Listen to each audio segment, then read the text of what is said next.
Episode 1 की start में हमें स्पिरिचुअल लैंड को दिखाया जाता है, जहाँ पर हम मूजियान को देख पाते हैं और उसने कई सारे लोगों को वहाँ पर मार दिया था। तभी आसमान में मिरर ऑफ जजमेंट अपीयर होता है और वो मुंह चैन से कहता है, तुमने यहाँ पर कई सारे मासूम लोगों की जान ली है, इसकी सजा तुम्हें जरूर मिलेगी। और सजा के हिसाब से तुम्हें स्पिरिचुअल लैंड से निकाल दिया जाता है। लेकिन तब वहाँ पर एक और इंसान की आवाज सुनाई देती है, जो कि उस इंसान से कह रहे होते हैं, मूचैन ने ये जानबूझ के नहीं किया, इसके पीछे जरूर कोई वजह होगी, इसलिए मूचैन को कोई सजा ना दी जाए। और वो आवाज सुनकर ऐसा लग रहा था कि ये मूचैन के फादर हो। लेकिन तब भी मिरर ऑफ जजमेंट उनकी बातों को नहीं मानता और मूचैन को सजा दी जाती है कि उसे स्पिरिचुअल लैंड से निकाल दिया जाएगा। और फिर अगले ही पल उसे वहाँ से निकाल भी दिया जाता है, जहाँ अब मूचैन स्पिरिचुअल लैंड से हटकर ह्यूमन वर्ल्ड में आ जाएगा। लेकिन जब मूचैन स्पिरिचुअल लैंड से जा रहा होता है, तभी वहाँ पर भागते हुए उसकी दोस्त आती है, जिसका नाम लियो ली होता है। वो उसे रोकने की कोशिश करती है, लेकिन इसका कोई भी फायदा नहीं होता और वो मिरर ऑफ जजमेंट मूचैन को वहाँ से रियल वर्ल्ड में भेज देता है। अब हम कुछ दिनों बाद का सीन देखते हैं, जहाँ मूचैन जंगल में बैठा होता है और वहाँ वो अपने डैगर को देख रहा था, जिसे देखते हुए उसे लियो ली की याद आने लगती है, जिसमें वो कहती है कि मैं तुम्हारा हमेशा इंतजार करूंगी फायर ग्रेट एकेडमी में। जिस पे मूचैन कहता है, तुम मेरा इंतजार करना, मैं जरूर तुम्हारे पास वापस आऊंगा। तभी उसके पास एक उड़ते हुए स्वॉर्ड आती है, जो उसे लगने ही वाली थी, लेकिन वो स्वॉर्ड से बच जाता है और उस स्वॉर्ड को पकड़कर उसे तोड़ने की कोशिश करता है। लेकिन जैसे ही वो उसे तोड़ता,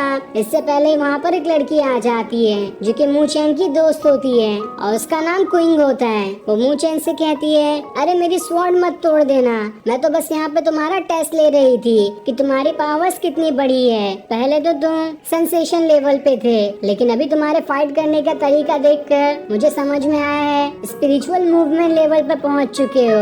ये तो बहुत अच्छी बात है और यही टेस्ट करने के लिए मैंने तुम पर अटैक किया था। जिसमें मूचैन कहता है, अरे ये कैसा तरीका हुआ मुझ पे अटैक करने का, ये तो अच्छी बात नहीं है। तब क्वीन कहती है, अरे ये सारी चीजें छोड़ो, मुझे तुम्हें बहुत कुछ दिखाना है, इसलिए मेरे साथ चलो। जिसके बाद वो उसे अपने साथ ले जाने लगती है। लेकिन जब वो दोनों आगे बढ़ रहे होते हैं, तब वेस्ट एकेडमी के कुछ डिसाइपल मूचैन का मजाक उड़ाने लगते हैं कि ये तो वही इंसान है जिसे स्पिरिचुअल लैंड से लात मारकर निकाल दिया गया, देखो ये कितना बेकार है, अच्छा हुआ इसे निकाल दिया गया था। ये सुनकर क्वीन को गुस्सा आ जाता है और वो उनसे कहती है, तुम वेस्ट एकेडमी के लोग इतना बड़बड़ क्यों करते हो, चले जाओ यहाँ से, वरना मुझसे बुरा कोई भी नहीं होगा। इसलिए सारे लोग वहाँ से डर के चले जाते हैं। तब क्वीन मूचैन को बताती है, हमारा सेक्ट ईस्ट में है और हमें ईस्ट एकेडमी कहा जाता है, लेकिन इनका सेक्ट वेस्ट में है, इसलिए इन्हें वेस्ट एकेडमी कहा जाता है और हम दोनों में काफी ज्यादा दुश्मनी है। लेकिन 10 दिनों बाद एक मार्शल आर्ट कंपटीशन होने वाला है और उसमें जो भी जीतेगा उसे आगे कल्टीवेशन करने के लिए बहुत सारे रिसोर्सेज दिए जाएंगे और उसे यहाँ तक कि ये भी मौका मिल सकता है कि वो फायर ग्रेट एकेडमी में भी शामिल हो सकता है। ये सुनकर मूचैन खुश हो जाता है, क्योंकि लियो ली ने भी उससे कहा था कि मैं तुम्हारा इंतजार फायर ग्रेट एकेडमी में करूंगी। दूसरी तरफ हम कुछ मास्टर को देखते हैं, जिसमें क्वीन के सेक्ट के मास्टर भी होते हैं, जिसमें ईस्ट और वेस्ट दोनों एकेडमी के मास्टर मौजूद होते हैं। तब हेड मास्टर उनसे कहते हैं, अपने डिसाइपल्स को तैयार रखो, क्योंकि 10 दिन बाद ही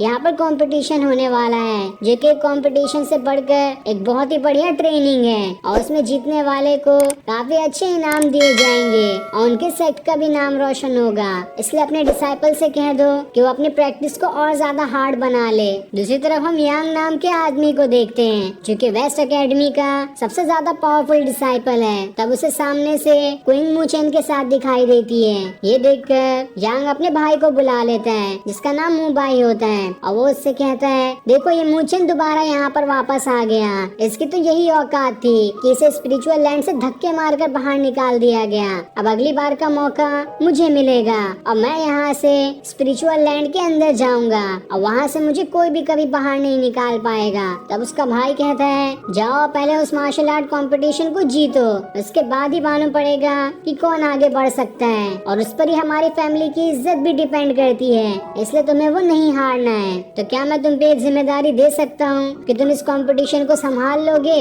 जिस पर यांग कहता है, आपको टेंशन लेने की जरूरत नहीं है, मैं मूचैन को आसानी से संभाल लूंगा। दूसरी तरफ कुछ वेस्ट एकेडमी के डिसाइपल ईस्ट एकेडमी के डिसाइपल को मार रहे होते हैं, क्योंकि वो लोग प्रैक्टिस ग्राउंड में प्रैक्टिस कर रहे थे, पर वो लोग पहले आए थे और बाद में आने वाले वेस्ट एकेडमी के डिसाइपल पहले आए हुए ईस्ट एकेडमी के डिसाइपल को मारकर भगा रहे होते हैं, ताकि वो लोग खुद यहाँ पर अपनी प्रैक्टिस कर सके। तब तांग नाम का एक डिसाइपल आता है जो कि ईस्ट एकेडमी से है, और वो वेस्ट एकेडमी के लोगों को रोकते हुए कहता है, आखिर तुम्हारी हिम्मत कैसे हुई डिसाइपल्स को परेशान करने की, इसकी सजा तुम्हें मिलकर रहेगी।